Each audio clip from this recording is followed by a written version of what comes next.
స్వచ్ఛమైన నాణ్యమైన గౌదర్పార్ పూజా ఉత్పత్తులు www.gaudarpar.com ద్వారా ఆన్లైన్ లో ఆర్డర్ చేయండి. మీ ఇంటిని దేవాలయంగా మార్చుకోండి.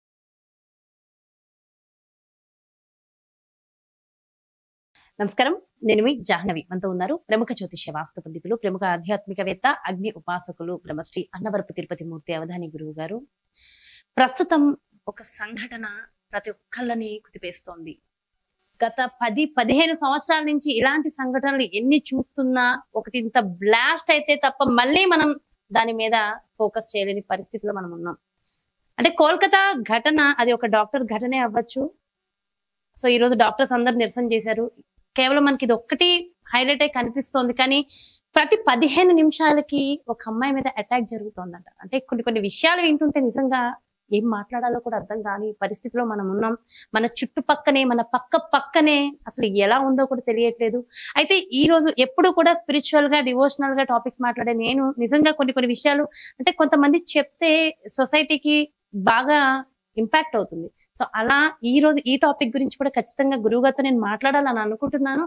దీనిలో అసలు ఏంటి, ఎలా మారాలి, సో మన సనాతన ధర్మం ప్రకారం ప్రతి ఒక్కరిని మనం మార్చడం కుదురుతుందా, వీటన్నిటి విషయాలు ఒకసారి గురువుగారిని కూడా వివరంగా అడిగి తెలుసుకుందాం. నమస్కారం గురువుగారు.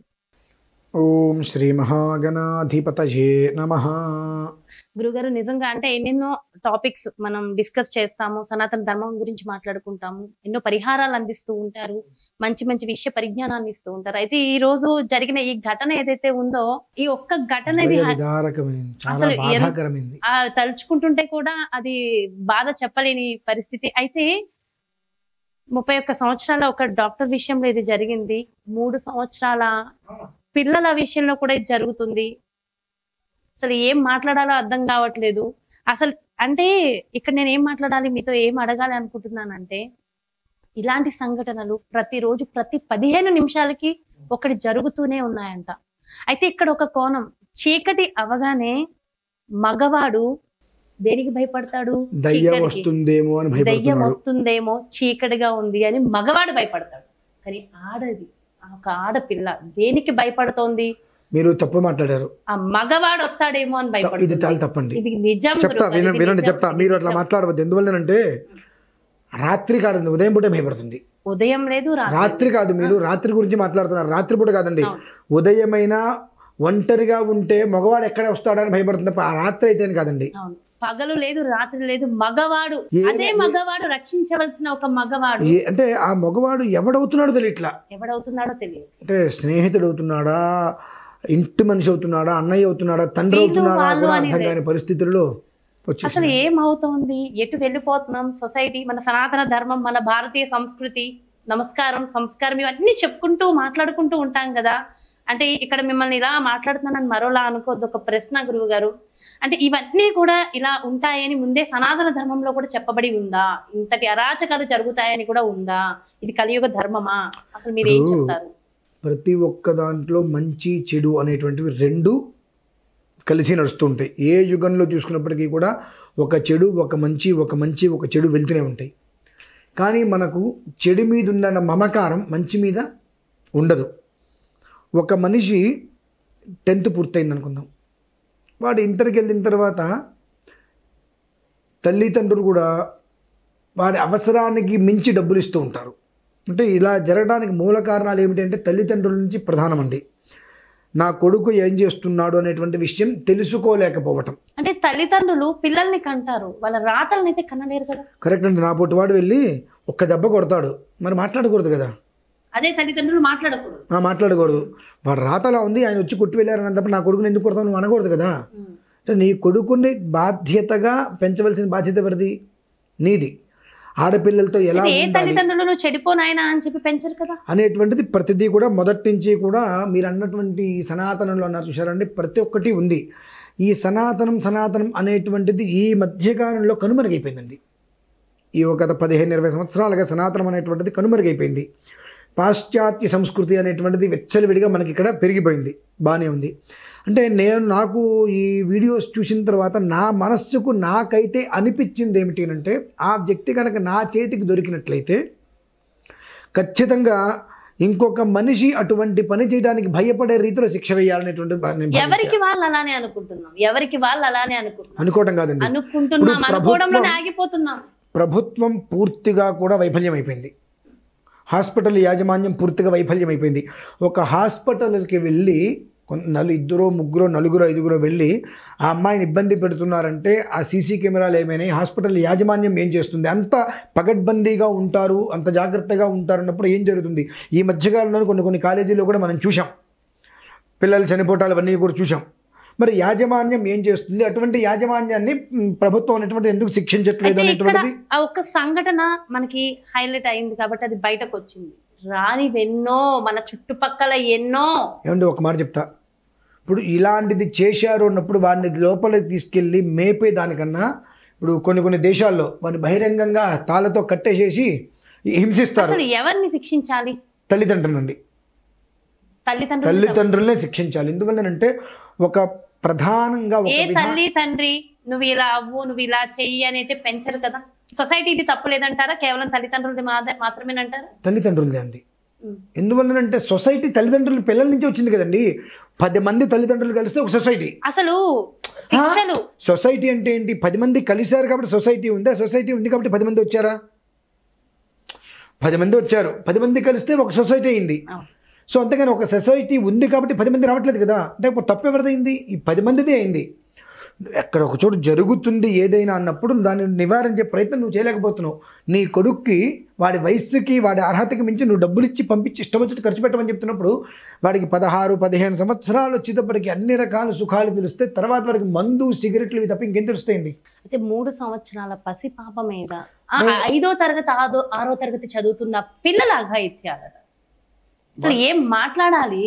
ఎవడిని పనిష్ చేయాలి? ఇక్కడ మన సనాతనం గురించి తీసుకోవాలనుకుంటే ఒక 30 సంవత్సరాలు వెనక్కి వెళ్తే ఇన్ని అఘాయిత్యాలు లేవు. అంటే ఎందుకు లేవా? బయటకు రాలేదా?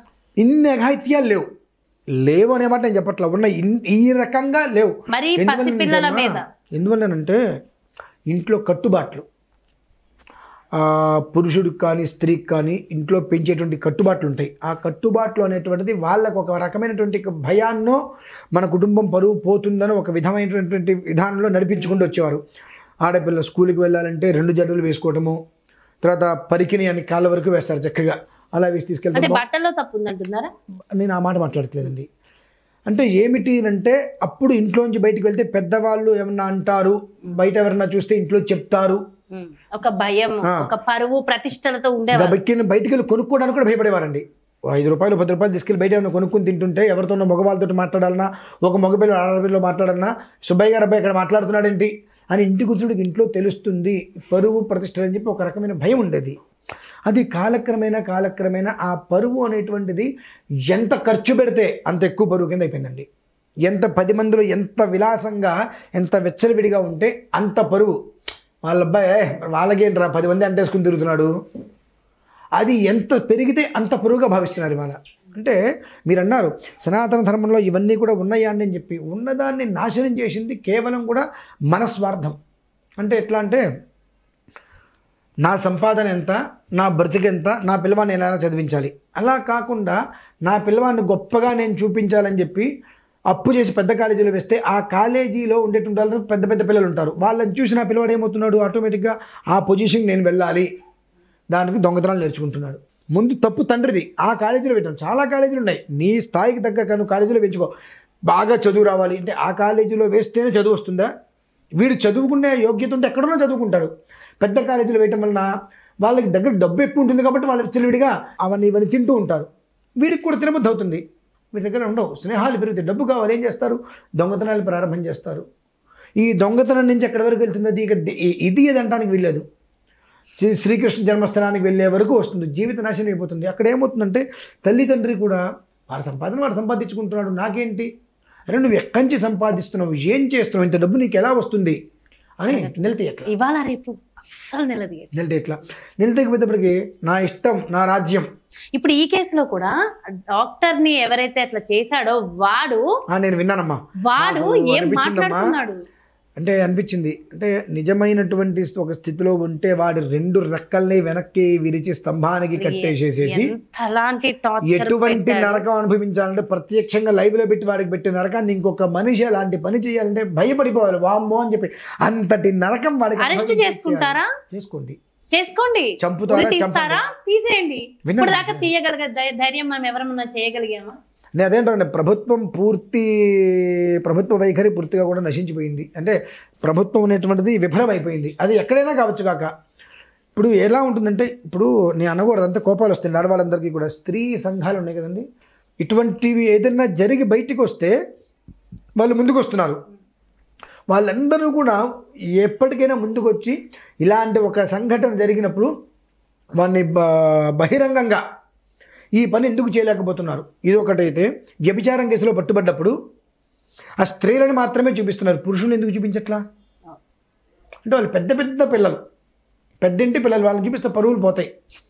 మరి ఇదంతా వాళ్ళని కాపాడే ప్రయత్నం చేస్తున్నప్పుడు వాళ్ళ మొహం ఎప్పుడైతే నువ్వు దాచావో ఇంకో తప్పు చేయమని ప్రేరేపించినట్టేగా. ఆ రోజు వాడి మొహాన్ని నువ్వు బయటికి పెట్టి ఇదిగో వీడే వీడే వీడే అంటే 100 సార్లు చూపిస్తే 4 ఇంకోసారి తప్పు చేస్తాడు అటువంటి వాడు. అసలు ఒక్కొక్క అమ్మాయి మీద, అంటే ప్రస్తుతం ఎక్కడ ఏ రాష్ట్రంలో అయినా ప్రతి ఒక్క అమ్మాయి కూడా ఒక్కొక్క విషయంలో ఎంతలా ఇందులో ఒకటి ఏంటంటే అమ్మాయి చాలా జాగ్రత్తగా ఉండాలి. అసలు రాంగ్ కమెంట్స్ చేస్తారు, ఇష్టం వచ్చినట్టు మాట్లాడతారు. అసలు ఒక ఆడపిల్లని ఒక ఒక మాట చెప్తానండి, నేను కోపం రావద్దు. స్త్రీ కూడా తల్లి తండ్రి అదుపాజ్ఞలో ఉన్నంతకాలం ఒక రకంగా ఉంటుంది. ఎప్పుడైతే వాళ్ళ అదుపాజ్ఞలు తప్పి నా ఇష్టం, నేను, నాకు తెలుసు, నా విధానం అనే స్థితికి వస్తుందో ఆటోమేటిక్గా ఏమవుతుందంటే దారి తప్పిస్తుంది అమ్మాయి. కాదు గురుగారు, ఇక్కడ నేను ఒక విషయం అడుగుతాను.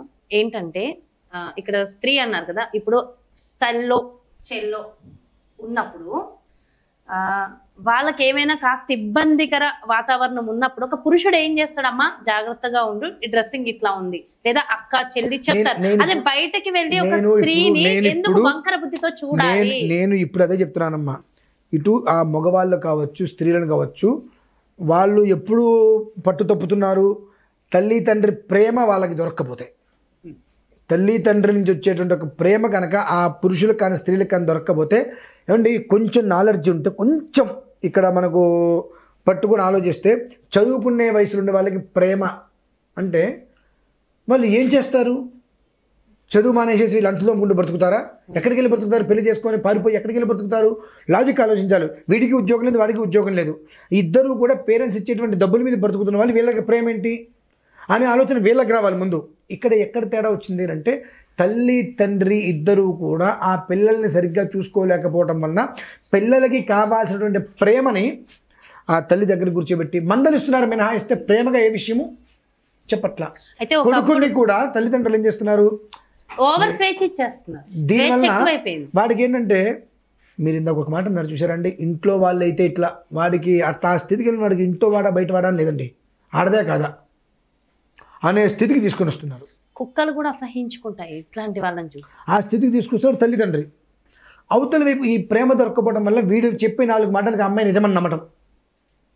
అరే వీడు 4 మాటలు చెప్తున్నాడు, నేను పోషించేస్తా, అదేంటో ఇదంతా అంటున్నాడు, ఇప్పటివరకు నా తల్లిదండ్రి నన్ను చూడలేకపోయారా, ఇప్పుడు వీడు తీసుకెళ్ళి చూస్తారు, వీడికి ఏముంది అనే చిన్న ఆలోచన వాళ్ళు చేయలేకపోతున్నారంటే తల్లి తండ్రి ఆ అమ్మాయికి ఖచ్చితమైన ప్రేమను అందించలేకపోతున్నారు. అందించలేకపోవడం వల్ల ఎదుటివాడు వచ్చి మాట్లాడితే అది ప్రేమను ఫీల్ అవుతుంది. అయితే ఇక్కడ ఇంకొక విషయం కూడా ఉంది. ఏంటంటే గురువుగారు, ఒకప్పుడు అసలు ఒక స్త్రీని ఎంత హీనంగా చూసేవారు, హీనంగా. స్త్రీ అంటే వంటింటికి ఉంది, అది చాలా చాలా రాంగ్. ఇది ఒకప్పుడు నిజంగా ఉంది. ఒకప్పుడు స్త్రీ, ఒకప్పుడు అంటే మేము నిన్న నేను విన్నా, ఇట్లాంటి మాట్లాడుతుంటే విన్నా. ఏమని విన్నాను, భర్త చనిపోతే సతీ సహగమనం అని చెప్పి పెట్టేవారు. సతీ సహగమనం అని చెప్పి ఎవ్వడూ పెట్టలేదు, తర్వాత పెట్టారు. ఎవ్వడు మగవాడు పెట్టింది కదమ్మా, ఆడది తనను తాను కాపాడుకోవడం కోసం తనకు తాను పెట్టుకున్నది. పెట్టుకున్న తర్వాత ఖచ్చితంగా ఉండాలి అన్నది ఉంది, కొన్ని రోజులు దానికి ఒకడు పెట్టాడు అంటానికి, స్త్రీని ఒకళ్ళు నీచంగా చూశారు అంటానికి ఇక్కడ సంబంధం లేదు. ఎందువల్లంటే స్త్రీ ఎన్ని బాధ్యతలు నిర్వహించేటువంటిదంటే, ఆ కుటుంబానికి చిన్న పిల్లైన దగ్గర నుంచి కూడా ప్రతిరోజు ఇంటి పనులన్నీ జాగ్రత్తగా చూసుకుంటూ కుటుంబానికి రక్షణలాగా నిలిచి వచ్చేది. కానీ కొంతమంది ఫ్యామిలీస్ లో మాత్రమే ఆ రెస్పెక్ట్ ఇచ్చేవారు, 99% మాత్రం ఆ రెస్పెక్ట్ లేకుండానే స్త్రీ ఒకప్పుడు పెరిగింది. ఇప్పుడు పెరిగింది అని అంటే వివాహం సమయంలో కట్నం కలిసి వస్తుందనో ఇంకోటనో 18 ఏళ్ల పిల్లకి 40 ఏళ్ళ వాళ్ళని ఇచ్చి పెళ్లి చేస్తే ఇవేగా నడిచేది. అందుకనే ఇప్పుడు అంటే ఇప్పుడు తప్పెవరిది? ఇప్పుడు అందుకే స్త్రీ చదువుకుంటుంది, చక్కగా ఉద్యోగం చేసుకుంటున్నారు, చక్కగా ఉద్యోగం చేసుకుంటున్నారు, చక్కగా చదువుకుంటున్నారు, అన్నీ బాగానే ఉన్నాయి. ఈ ప్రమాదాలు ఎక్కువ జరిగిపోయినాయి. ఈ ప్రమాదాలు ఎక్కువ జరిగిపోయి మగవాడు కారణం, స్త్రీ ఎందుకు కారణం? ఇద్దరు కారణమేనండి, ఇద్దరు కారణమే. ఎందువల్లనంటే చదువుకున్నావు, నీ ఉద్యోగం నువ్వు చేసుకుంటున్నావు. ఉదయం పూట ఇప్పుడు ఆడవాళ్ళందరూ కలిసి మేము రాత్రిపూట ఉద్యోగాలు చెయ్యము, మాకు ఉదయం పూట మాకు ఉద్యోగాలు ఇవ్వండి అంటే వస్తాయి. చెప్పేది రాత్రి సమయంలో కూడా స్త్రీ పురుషుడు ఎలా తిరుగుతున్నాడో స్త్రీ అట్లా పురుషుడికి కూడా చెప్తున్నా నేను, పురుషుడికి కూడా చెప్తున్నా నేను. స్త్రీలందరినీ కాదు, మనం ప్రకృతికి అనుగుణంగా మనం ఉండాలి, నేను ఒప్పుకుంటా. పురుషులకు కూడా నేను చెప్తున్నాండి, రాత్రిపూట మేము ఉద్యోగాలు చెయ్యము అనేటువంటి ఒక స్థితి కనుక మొదలైతే అస్తమానం తర్వాత మేము ఉద్యోగాలు చెయ్యం, గవర్నమెంట్ ఉద్యోగాల్లాగా ఉదయం నుంచి సాయంత్రం వరకే చేస్తామనుకుంటే సగం తగ్గుతాయండి ఇవి. ఎందువల్ల తగ్గుతాయనంటే వివాహం అయిన తర్వాత దంపతులు ఒకరు ఉదయం ఒకరు రాత్రి ఉంటారు, వాడికి ఒక రకమైన మెంటలు, ఆ అమ్మాయికి ఒక రకమైన మెంటలు. దీనివలన ప్రేమగా అంటే స్నేహంగా 4 మాటలు మాట్లాడితే అమ్మాయి నాకు పడిపోయిందిలే అంటే వాడి బుద్ధి స్నేహంగా మాట్లాడినా తప్పవుతుంది. స్నేహంగా మాట్లాడితే ఏమవుతుంది, ఆ అమ్మాయి చూసి ఏమనుకుంటాడు, నా భర్త ఇంకొకరితో మాట్లాడుతుంది, నా భర్త ఇంకొక అమ్మాయితో మాట్లాడుతుంది, వాళ్ళిద్దరికి ఏదో నడుస్తుందని. వీడు చూస్తే నా భార్య ఇంకొకరితో మాట్లాడుతుంది. ఈ అనుమానాలు అనేటువంటి సగం దారి, మిగిలింది ఆ అనుమానాలతో ఎట్లాగో అనుమానించారు కదా అనేటువంటి ఒక స్థితి. ఇది చెడిపోవడానికి మూల కారణాలండి. అంటే నేను ఎవరిని తప్పట్లా, సమాజం ఇలా అయింది అంటే తల్లిదండ్రులు ప్రధానమైన తప్పు. తర్వాత వాళ్ళిద్దరూ కూడా వాళ్ళ ఆలోచన, మేము ఎదిగాము, ఈ స్థితికి వెళ్ళాము, ఇంత పొజిషన్కి వెళ్ళాము అనేటువంటి దాంట్లో కొన్ని చిన్న చిన్న లాజిక్స్, ఏ స్థితికి వెళ్ళినప్పటికీ కూడా స్త్రీకి ఉండేటువంటి గొప్పతనం చాలా ఉంది.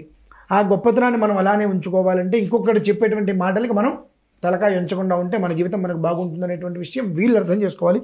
వాళ్ళు ఏంటంటే ఏదో ఒక నాడుకు మనకు కూడా ఒక భార్య వస్తుంది కదా, ఈ తొందరపాటు చర్యలు దేనికి అనేటువంటి విషయం ఇది ఆలోచన చేసుకునేంత బుర్ర ఉంటే ఈ స్థితికి రాదండి. అంటే ఇలాంటి ఆలోచనలన్నీ మారాలంటే ఏం మారాలంటారు, ఎవరు మారాలంటారు?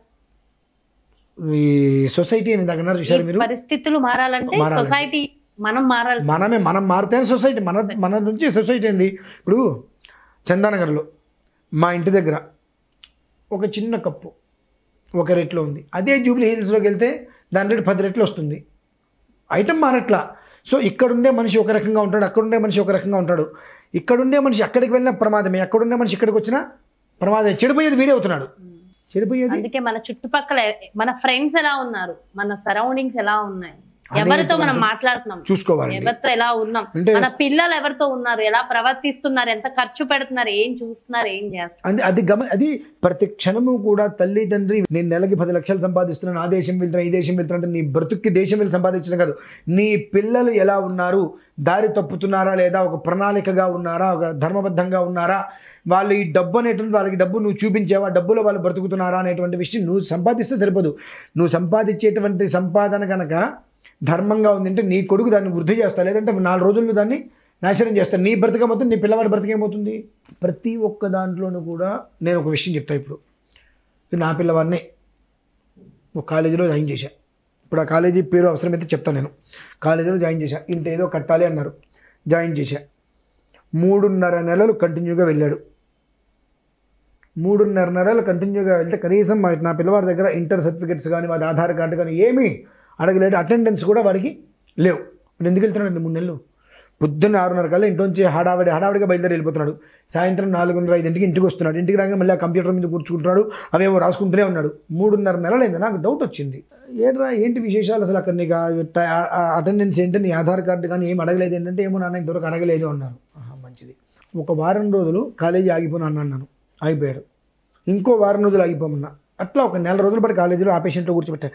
కనీసం కాలేజీ నుంచి ఏ ఒక్కళ్ళు కూడా కాల్ చేసి అంటే మీ అబ్బాయి కాలేజీకి రావట్లేదు కారణం ఏంటి అని అడగలేదండి. మనం 3 నెలలకు 4 నెలలకు ఎగ్జామ్స్ వస్తాయి, దానికి కూడా ఫోన్ చేసి అడగలేదు. నువ్వు కాలేజీ మానేసేయి, ఫీజు కట్టారా? కట్టా, నువ్వు కాలేజీ మానేసేయి అన్న. ఇంకో 3 నెలలు ఎగ్జామ్స్, లాస్ట్ ఇయర్ ఎగ్జామ్స్ అప్పుడు కూడా కనీసం అంటే మీ అబ్బాయి రాలేదండి కాలేజీకి, ఇంతకాలం అయింది, 6 నెలలు అయింది, 7 నెలలు అయింది, పిల్లవాడు కాలేజీకి రావట్లేదు, ఎందుకు రావట్లేదు అని కాలేజీ యాజమాన్యం ఒక్కళ్ళు కూడా వచ్చి నన్ను అడగలేదు. నేను మానిపించేసేసా కదా. ఇప్పుడు ఎంతోమంది అలా చదువుతున్నారు అక్కడ. ఏ రకంగా చదువుతున్నారు? 3 నెలలు 3.5 నెలల పాటు కనీసం నీకు అటెండెన్స్ లేకుండా నీ ఆధార్ కార్డు కానీ నీ 10th certificate 10th inter certificates కానీ తీసుకోకుండా కాలేజీలో 3 నెలల పాటు నువ్వు కట్టించుకొని డబ్బులు కట్టించుకొని అడ్మిషన్కి తర్వాత ఫీజు కట్టించుకొని ఎలా నీకు చెప్తున్నారనే ఒక విషయము చాలామంది పేరెంట్స్కి ఉంటుంది. నేను వెంటనే మానిపించేసాను. నేను గొడవకి వెళ్దాం అనుకుంటే నేను ఒక గొడవ పెట్టే ప్రయత్నం చేస్తే అది తోటి పిల్లలకి చాలా ప్రమాదం అవుతుంది. అంటే ప్రతి ఒక్క వ్యక్తి కూడా అదే ఫీజు కట్టకపోతే మీకు కాల్స్ వచ్చేవి. అందుకే ఫీజు కట్టారా అని అడిగా. ఏ కాలేజ్ అయినా కానివ్వండి, ఫీజు కట్టేశా. మొత్తం కమర్షియల్ తప్ప వేరే ఇదే లేదు. అంటే చదువు నిజమైన చదువు చెప్తాము అనేది లేదు. ఈ రకంగా కూడా తల్లిదండ్రులు ఏం చేస్తున్నారంటే పిల్లల్ని పంపించేస్తున్నారు. అంటే ఆధార్ వాడికి ఇవన్నీ తీసుకున్నారా లేదా అనేటువంటి విషయం కూడా పట్టించుకోవట్లా. అలా పంపించేయడం వల్ల వాడు ఏం చదువుతున్నాడో కూడా తెలియదు. సంవత్సరం అవుతుంది, 4 సంవత్సరాలు అవుతుంది. మరి ఏం చదువుతున్నాడు, ఏం వెలగి పెడుతున్నాడు? అక్కడ వచ్చేటప్పుడు ఇప్పుడు ఈ రకమైన స్థితి ఎప్పుడైతే వెళ్తుందో ఆటోమేటిక్గా ఒక్కొక్కటి పక్కదారులు పెడతారు. ఆ పక్కదారులు పెట్టడం వల్ల ఏమవుతుంది? అలవాటు అవుతాయి ఒక్కొక్కటి. 3.5 నెలలు నేను పరిశీలించా. డౌట్ వచ్చింది. కాలేజీ గ్రూప్ ఉంది.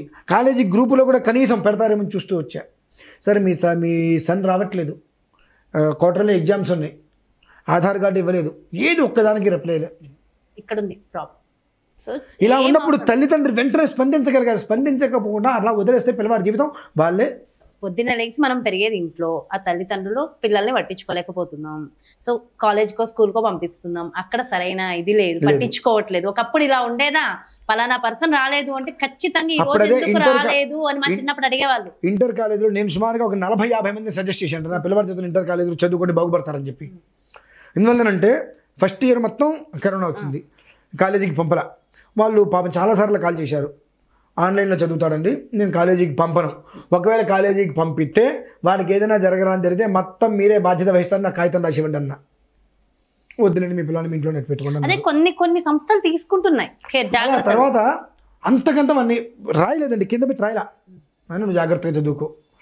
First year inter second year 2 రోజులు వెళ్ళకపోతే ఎందుకు రాలేదని మీ పిల్లవాడు, నాకు సరైన రీజన్ కావాలి, సరైన రీజన్ మీరు ఇవ్వకపోతే రేపు కాలేజీకి రావద్దని చెప్పారండి నేను పిల్లవాడు. అది నాకు చాలా బాగా నచ్చింది.